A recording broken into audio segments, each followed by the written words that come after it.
Bismillahirrahmanirrahim. Assalamualaikum warahmatullahi wabarakatuh. Baik, lanjutan diskusi pada pertemuan ke-6 ini, kami dari kelompok 5 akan melanjutkan diskusi mengenai alat-alat produksi film. Pertama, marilah kita mengucapkan syukur atas rahmat yang diberikan Tuhan kepada kita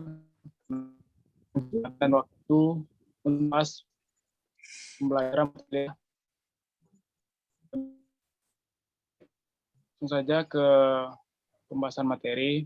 Terlebih dahulu saya sebagai protokol memperkenalkan kelompok-kelompok dari kelompok 5. Yang pertama saya sendiri, Faris Septian, sebagai moderator.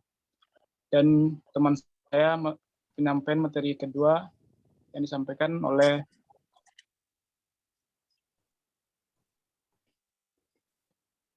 materi kedua.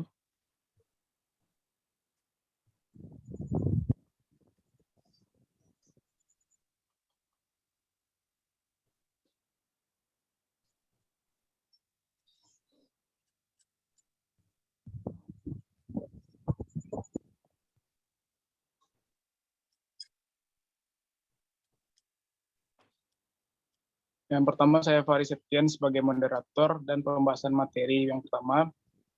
Untuk materi kedua dari Afdal, yang materi ketiga dari Ega, materi keempat dari Desi, dan materi terakhir dari Dila.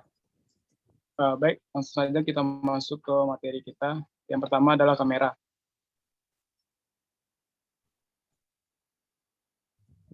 Yang akan saya sampaikan sendiri. Yang pertama, kamera. Pengertian dari kamera sendiri adalah secara awam, kamera disebut sebagai alat potret atau alat yang digunakan untuk mengambil foto. Di era modern ini, kamera terdiri dari beberapa bagian atau kategori dan ini sesuai dengan definisinya yang luas.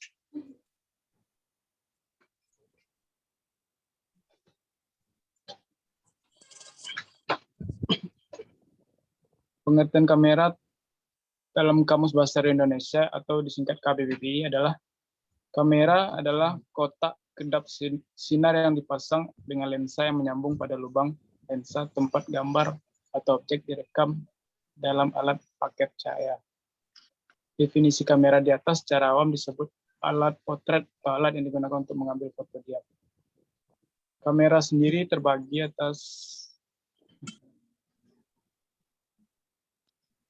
kamera digital, kamera film, kamera lensa, kamera multispektrum, kamera autofokus, kamera polaroid, kamera televisi, kamera video, dan kamera web.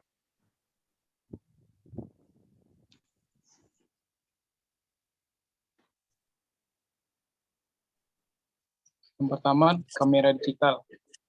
Kamera digital yang merupakan kamera untuk merekam dan menyimpan gambar dalam bentuk digital dan tidak menggunakan film atau kamera yang menyimpan hasil foto secara elektronik.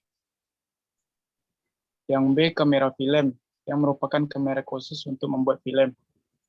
Yang C, kamera lensa, tunggal yang merupakan kamera biasa dengan lensa yang dapat diganti.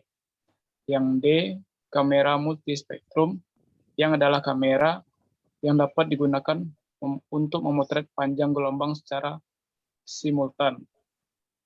Yang E, kamera autofokus, yang adalah kamera yang mampu membidik sasaran tertentu dengan cepat. Yang F, kamera polaroid, yang merupakan kamera yang menghasilkan foto dengan cepat. Yang G, kamera televisi, yang adalah kamera yang digunakan untuk mengambil objek yang akan disiarkan melalui televisi. Yang H adalah kamera video, yang dapat menangkap gambar, bergerak, dan mengubahnya menjadi sinyal elektronik, sehingga dapat disimpan dalam piranti penyimpanan atau ditonton melalui layar monitor.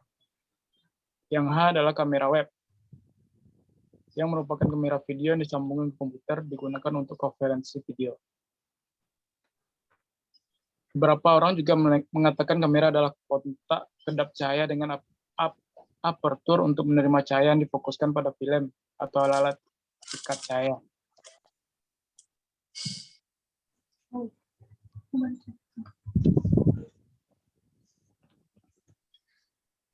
Selanjutnya adalah cara kerja kamera. Sejak dahulu, cara kerjanya masih sama. Hanya perangkat yang digunakan saja yang berbeda. Berikut disajikan cara kerja kamera baik digital ataupun biasa. Pada kamera di permukaan fotosensitif akan beraksi terhadap cahaya melalui proses kimia yang disebut film atau listrik sensor digital.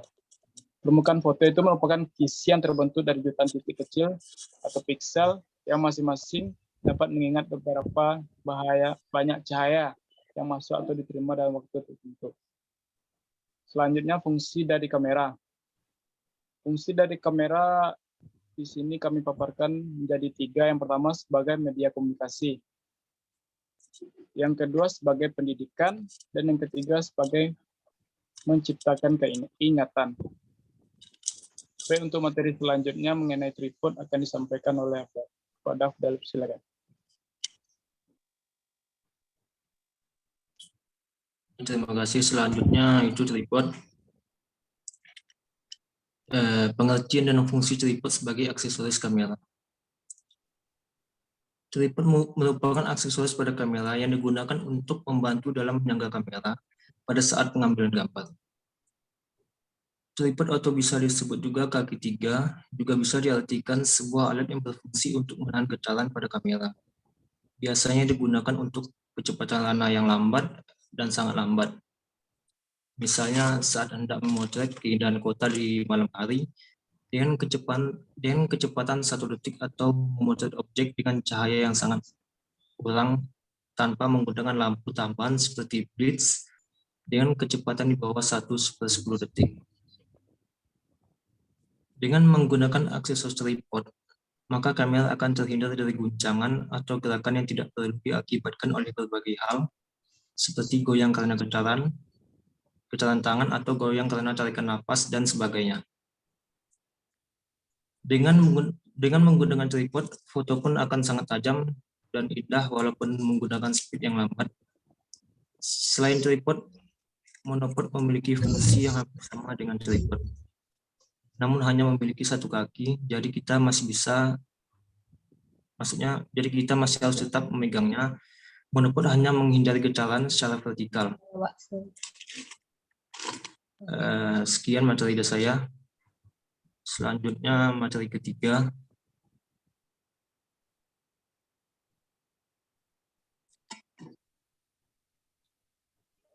Baik, terima kasih kepada Afdal. Selanjutnya materi mengenai audio dan mikrofon yang akan disampaikan oleh Ega. Kepada Ega dipersilakan. Terima kasih pada moderator. Baiklah, di sini saya akan menyampaikan materi tentang audio recorder dan mikrofon. Yang pertama itu adalah mikrofon. Mikrofon menjadi hal yang penting untuk perekaman suara.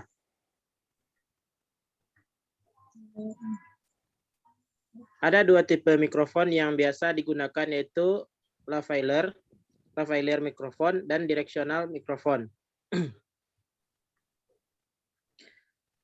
Lavalier mikrofon atau dikenal sebagai clip-on biasanya digunakan untuk merekam percakapan atau wawancara. Jenis mikrofon ini biasanya diletakkan di baju agar dekat dengan sumber suara. Directional mikrofon atau dikenal sebagai shotgun biasanya digunakan untuk menangkap dari arah tertentu. Mikrofon jenis ini dapat mengeliminasi suara dari arah lain. Shotgun juga dapat digunakan untuk merekam ambience. Pemilihan jenis mikrofon tergantung dengan gambar yang ingin diambil. Untuk pengambilan wide shot, lavalier mikrofon menjadi pilihan yang lebih baik. Directional mikrofon lebih baik digunakan untuk pengambilan gambar close up. Selanjutnya yaitu audio recorder.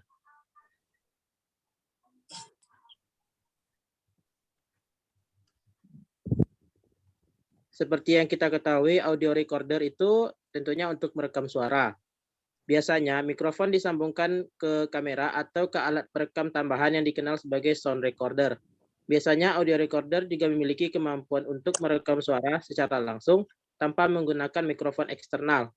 Penggunaan audio recorder dapat menghasilkan kualitas suara yang lebih baik, zoom high, zoom H4n, atau zoom H6 dapat menjadi pilihan alat perekam suara untuk videomu. Sekian, terima kasih. Kembalikan pada moderator.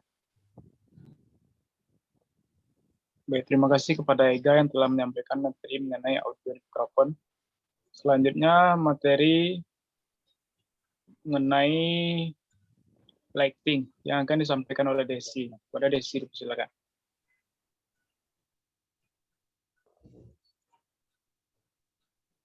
Baiklah, materi selanjutnya yaitu tentang lighting. Yang pertama yaitu pengertian lighting.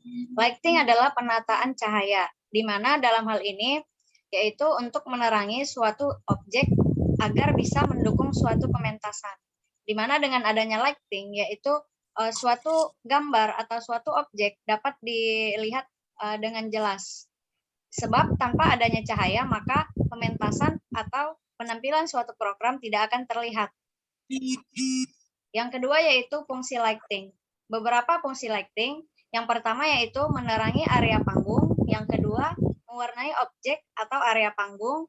Yang ketiga yaitu panorama atau memberikan kesan dramatik. Yang keempat yaitu sebagai tanda penggantian skens atau adegan di dalam panggung. Yang kelima yaitu sebagai trigger atau tanda sebagai konser dimulai. Yang terakhir yaitu mengalihkan perhatian penonton. Selanjutnya itu tentang jenis-jenis lighting yang sering dipakai. Yang pertama yaitu PAR 64, di mana PAR 64 ini adalah lampu sorot yang biasanya berkekuatan 1000 watt dan juga 5500 watt. Yang kedua yaitu efek light. Efek light ini dapat diartikan sebagai lampu yang ada mesinnya, di mana jika Anda pernah melihat tayangan konser di televisi atau konser musik di tempat-tempat seperti di kota Anda. Yang ketiga yaitu follow spot, di mana follow spot ini adalah lampu sorot yang khusus biasanya manual dan diletakkan jauh dari panggung. Yang keempat yaitu Fresnel. Fresnel ini adalah lampu dasar yang mengeluarkan sorot putih bersih, bentuknya bermacam-macam dan ada kotak yang bulat di sisi depannya. Yang kelima yaitu smoke machine, di mana yaitu special effect yang berguna untuk membuat asap, di mana keluar untuk menimbulkan kesan-kesan tertentu. Yang keenam yaitu hazer, di mana hazer ini merupakan efek spesial ini hampir sama dengan smoke machine, namun asap yang keluar lebih halus dan tidak ketara. Yang ketujuh yaitu bubble. Bubble ini merupakan penambalan special effect yang sangat penting, di mana bubble mengeluarkan balon udara kecil yang sangat banyak, yang dihasilkan dari cairan yang dihembuskan oleh angin. Yang kedelapan yaitu konfeti, di mana konfeti ini ada berbagai macam konfeti. Namun hal ini merupakan sebuah stik pipa yang panjang mulai dari 25 sampai 1,5 meter. Yang ke-9 yaitu firework. Firework ini merupakan kembang api. Yang ke-10 yaitu snow machine. Snow machine ini yaitu mesin yang dapat mengeluarkan busa-busa putih seperti layaknya salju. Yang ke-11 yaitu dry ice, di mana dry ice ini merupakan sama halnya dengan smoke machine. Mungkin itu saja materi dari saya kembalikan kepada moderator. Terima kasih. Baik, terima kasih kepada Desi. Materi terakhir yaitu stabilizer dan side leader yang akan disampaikan oleh Fadila. Pada Fadila dipersilakan. Baik, terima kasih kepada moderator. Materi selanjutnya itu mengenai stabilizer. Stabilizer berguna untuk membuat shoot rekaman video jadi lebih stabil atau minim goyangan. Stabilizer berfungsi lebih baik daripada monopod. Stabilizer dibuat khusus untuk penggunaan handheld sehingga kita bisa gunakan untuk kamera atau ponsel. Pengguna juga lebih nyaman untuk pengambilan kamera untuk waktu yang lama dengan menggunakan stabilizer. Lalu yang keenam ada slider. Slider ini merupakan alat tambahan untuk melakukan proses syuting yang berbentuk pipa palang. Fungsinya sama dengan rel untuk melakukan movement kamera yang mulus saat perekaman. Tak hanya maju mundur, ternyata ada banyak kreasi gerakan kamera dengan memainkan posisi slider. Lalu kemudian, trik penggunaan slider yang kreatif untuk menghasilkan movement maupun angle kamera tak terduga di antaranya. 1. Trik menatap bintang. Sesuai namanya, trik ini menggunakan kamera dengan posisi ditengadahkan 180 derajat menghadap ke atas alias ke langit. Yang kedua, menghilang jejak slider saat zoom in. Memiringkan posisi slider menjadi 45 derajat, sedangkan kameranya didongakkan ke atas sekitar 45 derajat juga. 3. Membuat adegan menatap kamera sambil berjalan. Posisikan kamera di eye level dan letakkan di ujung slider, lalu si model atau aktor menggerakkan sendiri slider itu sambil berjalan, memutar dan menatap kamera. 4. Pengamatan dari bawah ke atas.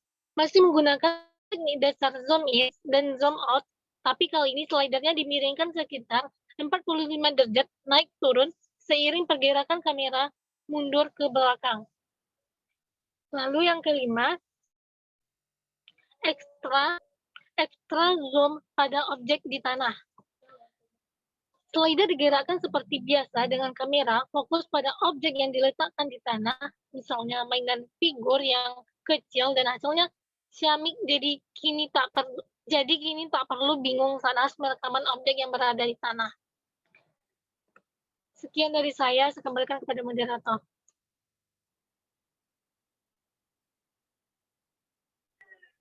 Baik, terima kasih kepada materi terakhir. Baiklah, kami dari kelompok 5 tentang diskusi kali ini, yaitu tentang alat-alat produksi film. Hanya sekian yang dapat kami bisa paparkan kepada audien atau teman-teman yang ingin bertanya. Kami membuka sesi ruang tanya, kritik saran, dan penambahan materi melalui Zoom dan WA Group. Jadi teman-teman bisa yang mempunyai pertanyaan atau kritik dan saran bisa melanjutkan diskusi kita ke WA Group atau ke e-learning. Baik, sekian kelompok 5 memaparkan hasil diskusi kali ini. Apabila ada kejanggalan atau salah dan kurangnya mohon dimaafkan. Wabillahi taufiq wal hidayah. Assalamualaikum warahmatullahi wabarakatuh.